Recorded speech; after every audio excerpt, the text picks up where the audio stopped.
The message. The story opens in the year 2387, when humanity has just begun to establish small colonies beyond the solar system. Earth's United Defense Council receives an alien transmission that cuts through every communication network on the planet simultaneously. The message comes from the hegemony, a vast alien empire that has ruled this section of the galaxy for over 10,000 years. Their messenger, High Commander Vex, appears as a towering figure with dark blue skin and 4 arms, speaking through advanced translation technology. The ultimatum is simple and brutal. Humanity has 30 Earth days to abandon all colonies, retreat to their home system, and submit to hegemony rule. They must dismantle their military forces, surrender their advanced technology, and accept the role of a servant species. The hegemony has absorbed over 200 civilizations in this manner.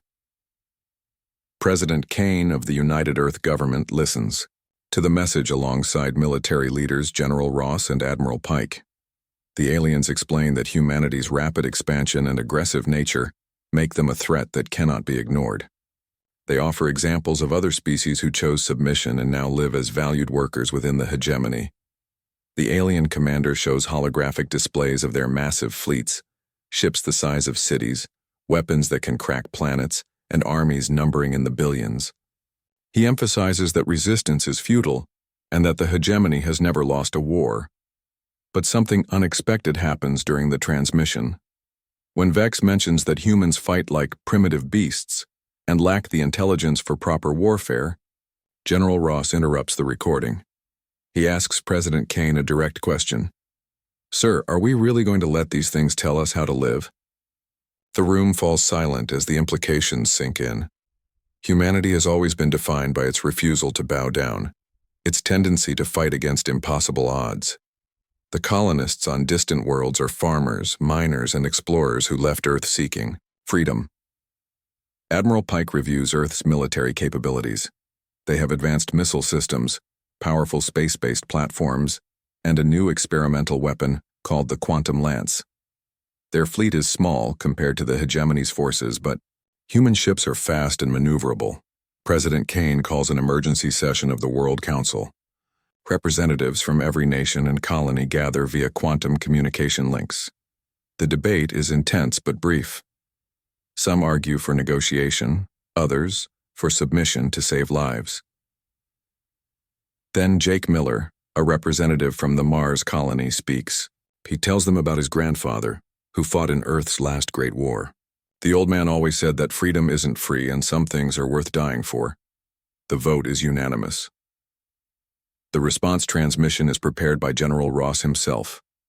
It's a simple message, broadcast on all frequencies back to the hegemony, fleet waiting at the edge of the solar system. This is Earth. We received your ultimatum. Our answer is no. If you want our worlds, come and take them. As the message transmits, Earth's defense systems activate. Missile silos across the planet open, space stations power up their weapons, and the fleet begins moving to defensive positions. High Commander Vex receives the response aboard his flagship, the Eternal Dominion. He's genuinely surprised. In 10,000 years of conquest, no species has ever simply refused the ultimatum. His tactical officers assure him that humanity's defiance is meaningless against their superior numbers. But Vex feels a strange unease. The human message was so direct, so confident. There was no fear in the voice, no pleading for mercy. Just a simple challenge. He orders a probe to be sent toward Earth to test their defenses. The small scout ship approaches the outer planets, scanning for military installations. It never reports back. On Earth, President Kane watches the probe's destruction on the main display. Admiral Pike confirms that their new orbital defense grid worked perfectly. The alien scout was eliminated by a coordinated missile strike before it could even scan Jupiter's moons. "Well," Kane says quietly, "I guess they know we're serious now." General Ross nods grimly. 30 days until they arrive in force. We'd better make them count. The story ends with shots of humanity preparing for war. Weapons being manufactured, ships being armed, soldiers training. But most importantly, it shows ordinary people, teachers, doctors, factory workers, all volunteering to help defend their world. The message is clear: humanity won't go quietly into servitude. They'll fight with everything they have, and they'll make the hegemony pay for every inch of space. The war is coming, and Earth is ready. First Contact Protocol. The hegemony's main fleet arrives at the edge of the solar system exactly 30 days after the ultimatum. High Commander Vex leads a force of 300 warships, each one capable of destroying a planet. The fleet formation is perfect, intimidating, and designed to crush any resistance through sheer overwhelming presence. Admiral Pike watches the alien fleet from Earth's command center, deep beneath the Rocky Mountains. The massive holographic display shows red dots representing enemy ships stretching across space. His staff calculates the odds: humanity's entire fleet of 60 ships against 300 alien vessels. Looks like we're outnumbered 5-1. Pike says calmly, "I've seen worse odds." General Ross arrives with updated intelligence. Earth's long-range sensors have been studying the alien ships for weeks. The hegemony vessels are massive but slow, built for intimidation rather than maneuverability. Their weapons are powerful but take time to charge between shots. President Kane opens a direct communication channel to the alien fleet. Vex appears on screen expecting humanity's surrender. Instead, Kane delivers a second message. "You had your chance to leave peacefully. Now you're in our space without permission. Withdraw immediately or face the consequences." Vex is stunned. No species has ever threatened the hegemony. He decides to demonstrate their power by destroying one of Jupiter's moons as a warning. The order is given, and the flagship's main cannon begins charging. The shot never fires. Earth's defense network activates simultaneously. Hidden missile platforms throughout the solar system, disguised as asteroids and space debris, reveal themselves. The first wave consists of 2,000 quantum-tipped missiles, all targeted at the hegemony flagship. The alien point defense systems activate, but they're designed to stop conventional weapons. The quantum missiles phase through their shields and detonate inside the ship's hull. The Eternal Dominion, pride of the hegemony fleet, breaks apart in a brilliant explosion visible from Earth. Vex survives in an escape pod, but his confidence is shattered. In 30 seconds, humanity has destroyed a ship that took decades to build. His tactical officers are in panic. Their sensors didn't detect the hidden platforms until they fired. The human fleet launches from hidden positions throughout the solar system. Captain Tom Blake leads the first strike squadron, his ship Defiance, racing toward the alien formation at maximum speed. His pilots are outnumbered but not outclassed. The space battle begins in earnest. Human ships are smaller and faster, using hit-and-run tactics learned from centuries of Earth warfare. They strike quickly, targeting the aliens' weapon systems and engines, then disappear into the asteroid fields before the enemy can respond. Dr. Maya Chen, Earth's chief scientist, watches the battle from her laboratory. She's been working on humanity's secret weapon, a virus that can infiltrate alien computer systems. Her team has been preparing for this moment, studying the hegemony's technology from their probe. The virus is uploaded into the alien network through a captured communication signal. Within minutes, hegemony ships begin experiencing system failures. Their weapons misfire, their shields fluctuate, and their navigation systems provide false readings. Vex realizes that humanity has been preparing for this war long before the ultimatum arrived. Every day of the 30-day deadline was used to study alien technology, prepare defenses, and plan attacks. The humans weren't just defiant, they were smart. The first day of battle ends with the hegemony fleet in retreat to the outer system. They've lost 40 ships, including their flagship, while humanity has lost only 3 vessels. The alien survivors are demoralized and confused. Back on Earth, celebrations are brief. General Ross knows this is just the beginning. The hegemony has thousands of ships across the galaxy, and they'll send reinforcements. But humanity has proven something important. They can fight and win. News of the victory spreads to human colonies throughout local space. On Mars, the mining colonies cheer and volunteer for military service. On Europa, the research stations begin developing new weapons. On the distant colony of New Texas, settlers start organizing militia units. President. Kane addresses the world and colonies that night. His message is simple. We drew first blood, but this war is far from over. The hegemony will come again, and next time they'll be ready for us. But we'll be ready too. The part ends with humanity preparing for the next phase of the conflict. Ships are being repaired, weapons upgraded, and new tactics developed. The galaxy's greatest empire has been bloodied by a species they considered primitive. Vex, recovered from his escape pod, sends a message to Hegemony Command. The humans are not what we expected. Request immediate reinforcements. This will not be a simple conquest. The war has truly begun. Human ingenuity, 770 words. 3 months after the first battle, the hegemony's response arrives. Supreme War Leader Drac brings a fleet of 800 ships and elite troops from across the galaxy. This time, they're not underestimating humanity. The fleet includes specialized vessels designed to counter human tactics. The aliens establish a base on Pluto, turning the dwarf planet into a massive military installation. Their strategy is methodical. They plan to slowly advance through the solar system, eliminating human defenses one by one until Earth stands alone and helpless. Admiral Pike studies the enemy deployment from his new command ship, Terra's Shield. The alien fleet is spread across multiple positions, making it impossible to catch them concentrated like before. Their ships now travel in groups with overlapping defensive coverage. They learned from last time, Pike tells his officers. But so did we. Dr. Chen presents her latest breakthrough to the War Council.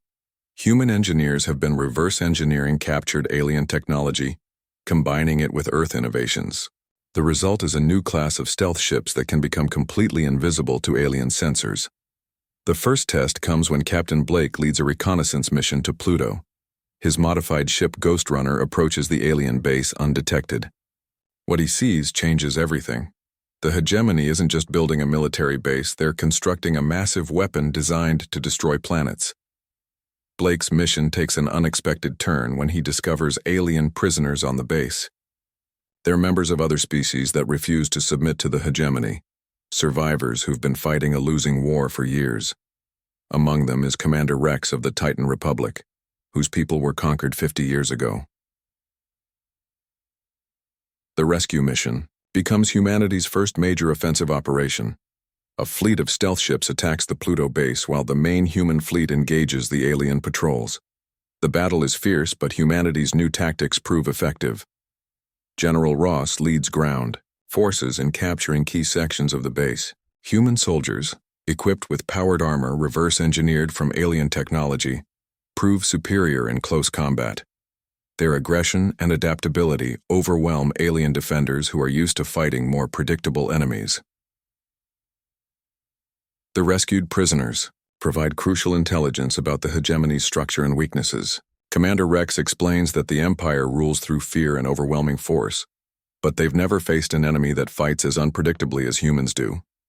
Your species does something we never learned, Rex tells President Kane. You turn disadvantages into advantages. When outnumbered, you become more dangerous, not less. The intelligence reveals that the hegemony's greatest weakness is their rigid command structure. Every decision must be approved by higher authorities, making them slow to adapt to changing battlefield conditions. Human military doctrine based on independent thinking and rapid decision-making is their perfect counter. Dr. Chen's team makes another breakthrough by studying alien biology.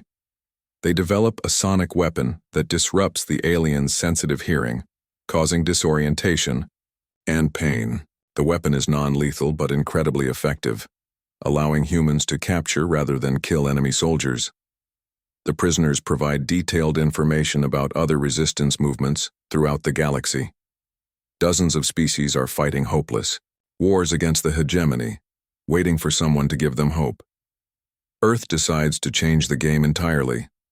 President Kane authorizes Operation Lighthouse, a plan to contact and coordinate with resistance groups across multiple star systems. Human ships, now equipped with improved faster-than-light drives, begin reaching out to other rebels. The first contact is with the Kepler Liberation Front, survivors from a world destroyed by the hegemony 20 years ago. Captain Lisa Stone leads the diplomatic mission, offering human technology and tactical support in exchange for local knowledge and bases.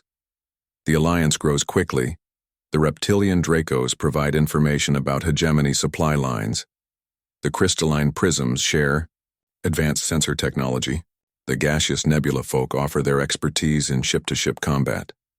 Each species brings unique capabilities, but they all share something with humanity: the refusal to accept defeat.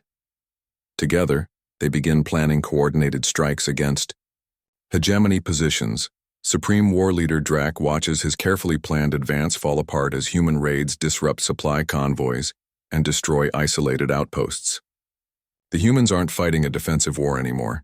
They're actively hunting his forces throughout the solar system. The part climaxes with a massive battle at Saturn's rings. The hegemony attempts to establish another forward base, but the combined human-alien resistance fleet attacks in force.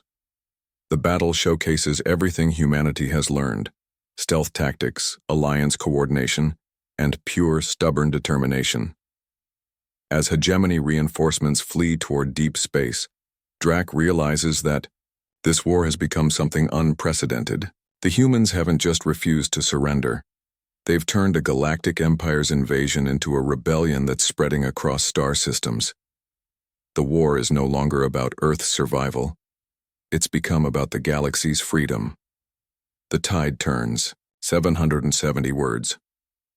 1 year into the war, the hegemony faces something they've never encountered in 10,000 years of conquest: a rebellion that's winning. Human-led resistance cells operate in over 50 star systems, turning the galaxy into a battlefield that stretches across impossible distances. Emperor Zal, supreme ruler of the hegemony, finally takes personal interest in the human problem. From his throne world of Nexus Prime, he commands the largest military force in galactic history. The Emperor has ruled for 3,000 years and has never known defeat. His solution is simple and brutal: if humans won't submit, then humanity will be exterminated. Every human world, colony, and ship is to be destroyed. The species that dared defy the hegemony will serve as an example to others.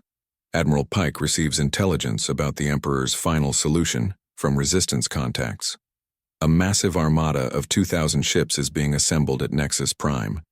Led by the Emperor himself aboard the super dreadnought Galaxy's End, the ship is 20 miles long and carries enough firepower to destroy entire star systems. Earth's leadership faces their greatest crisis. President Kane, now aged by the stress of constant warfare, knows that humanity cannot win a direct confrontation with such overwhelming force. General Ross suggests a fighting retreat to the outer colonies, but that would abandon billions of for Earth civilians. Dr. Chen presents a desperate alternative. Her team has developed a new weapon based on alien technology and human innovation, a quantum cascade bomb that can destroy an entire fleet by creating a chain reaction in their power cores. But it requires someone to deliver it manually to the enemy flagship. The mission is suicide. No pilot could survive the approach to the heavily defended super dreadnought, much less escape after detonating the weapon. When Kane asks for volunteers, every human pilot in the fleet raises their hand. Captain Blake is chosen for the mission. His ship Defiance is modified with every stealth system available and equipped with the quantum weapon. He knows he won't be coming home, but he also knows that his sacrifice could save billions of lives. The hegemony armada arrives at Earth 3 months later. Emperor Zal expects to find a cowering, defeated species begging for mercy. Instead, he discovers that humanity has evacuated their civilians and prepared for the ultimate battle. Earth's defensive fleet numbers only 200 ships against the Emperor's 2,000. But the human force includes allies from across the galaxy: Dracos heavy cruisers, Prism sensor ships, and Nebula folk fighters. The Resistance has become a true galactic alliance. The final battle begins in the space between Earth and Mars. Emperor Zal leads from the front, confident that his overwhelming numbers will crush the rebellion once and for all. His tactics are traditional hegemony doctrine: advance in formation and destroy everything in your path. Admiral Pike uses humanity's greatest strength: unpredictability. The human fleet splits into dozens of small groups, attacking from every direction simultaneously. Alliance ships coordinate perfectly, each species using their unique abilities to maximum effect. Captain Blake begins his approach to the Emperor's flagship during the chaos of battle. His stealth systems allow him to slip through the massive fleet undetected, but the closer he gets to Galaxy's End, the more dangerous the mission becomes. The battle rages for hours. Human ships are destroyed one by one, but they take multiple enemy vessels with them. Captain Stone leads a desperate attack on the hegemony's left flank. Commander Rex coordinates the alien resistance ships in hit-and-run strikes that disrupt enemy formations. Emperor Zal becomes increasingly frustrated as his careful battle plans fall apart. Human tactics make no sense according to traditional military doctrine, but they're devastatingly effective. His admirals report that their formations are being torn apart by enemies that refuse to fight properly. Blake reaches the Emperor's flagship and begins his final approach. The quantum weapon is armed and ready, but he's detected by the ship's close-range defenses. Laser batteries and missile launchers focus on his tiny ship as he races toward the dreadnought's main reactor. At the last moment, Blake sends a message to the human fleet. Tell them we never surrendered. Tell them we fought. To the end. The quantum cascade detonation destroys not just the Emperor's flagship, but creates a chain reaction that spreads through the entire hegemony fleet. Ship after ship explodes as their power cores overload, creating a brilliant light show visible from Earth's surface. Emperor Zal dies in the explosion along with most of his fleet. The survivors flee in panic, spreading word throughout the galaxy that the mighty hegemony has been defeated by a species that refused to kneel. On Earth, the victory celebration is mixed with mourning for Captain Blake and the thousands of other heroes who gave their lives for freedom. But humanity has achieved something remarkable. They've proven that even the greatest tyranny can be defeated by those willing to fight for what's right. A New Galaxy, 770 words. 5 years after the Emperor's death, the galaxy is a very different place. The hegemony's rigid empire has collapsed into hundreds of independent worlds, each struggling to find their own path after millennia of oppression. Humanity has emerged as the unexpected leader of a new galactic order based on cooperation rather than conquest. President Kane, now in his second term as leader of the Terran Federation, oversees a government that has grown from ruling one world to coordinating with thousands of species across the galaxy. Earth has become the diplomatic center of what historians already call the Free Galaxy Alliance. The transition hasn't been easy. Many former hegemony worlds lack the experience to govern themselves, while others have descended into civil war.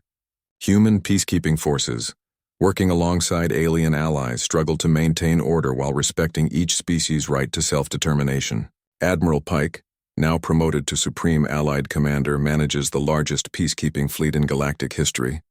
His ships patrol trade routes, respond to distress calls, and protect worlds that are still learning how to defend themselves. The military doctrine he developed during the war, combining human aggression with alien expertise, has become the standard throughout the Alliance. Dr. Chen leads the Galactic Technology Council, sharing human innovations with species who are eager to learn Earth's secrets.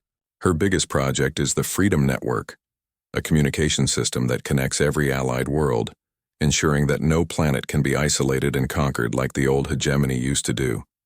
But not everyone in the galaxy welcomes humanity's new role. Remnants of the old hegemony, calling themselves the Imperial Restoration, launch terrorist attacks against human colonies. They're led by War Marshal Kex, Emperor Zal's former second-in-command, who escaped the final battle and now seeks revenge. The first major crisis comes when Kex captures the industrial world of Forge Prime, taking millions of civilians hostage. He demands that humanity withdraw from all former hegemony territory and return to their home system. His message is broadcast across the galaxy. The age of human interference is over. Captain Stone, now commanding the advanced battleship New Horizon, leads the rescue mission. The assault on Forge Prime showcases how much human military doctrine has evolved. Instead of the desperate, outnumbered battles of the war, this is a precisely coordinated operation involving multiple species and advanced technology. The battle is brief, but decisive. Human forces, supported by Draco ground troops and PRISM intelligence networks, liberate the planet in less than 6 hours. Kex is captured alive and put on trial for war crimes, sending a clear message that the old ways of ruling through fear are finished. The trial becomes a galactic event, broadcast to every allied world. Kex represents everything the galaxy is, trying to leave behind the belief that might makes right, that the strong should rule the weak. His conviction by a jury of representatives from 50 different species marks the official end of the Imperial Age. President Kane delivers the closing statement at the trial. "We didn't fight a war to become the new rulers of the galaxy. We fought to ensure that no one could ever rule the galaxy again through force alone. Today, we prove that justice belongs to all species, not just the powerful." The story's climax comes during the first Pan-Galactic Congress, held on Earth, 5 years after the war's end. Representatives from over 1,000 worlds gather to sign the Freedom Charter, a document establishing the principles that will guide the new galactic civilization. The Charter guarantees each species' right to govern themselves, establishes protocols for peaceful trade and diplomacy, and creates mechanisms for collective defense against future threats. Most importantly, it enshrines the principle that Captain Blake died for, that some things are worth fighting for and that freedom is one of them. As the Congress concludes, delegates from across the galaxy praise humanity's leadership, but President Kane reminds them that the work is just beginning. Building a free galaxy is harder than conquering one, and it requires constant vigilance to protect what they've achieved. The story ends with a scene that parallels the opening, a message being broadcast across the galaxy. But this time, it's not an ultimatum demanding surrender. It's an invitation from Earth to any species that values freedom to join the Alliance and help build a better future. Dr. Chen, now elderly but still working on new technologies, watches the broadcast from her laboratory. She thinks about Captain Blake and all the others who gave their lives for this moment. They died believing that humanity would never surrender, and they were right. The galaxy is free because a species that refused to kneel taught others how to stand up. The war is over, but the dream of freedom will continue as long as there are those willing to defend it. Humanity's greatest victory wasn't destroying the hegemony. It was proving that even in the darkest times, hope can survive and grow into something beautiful.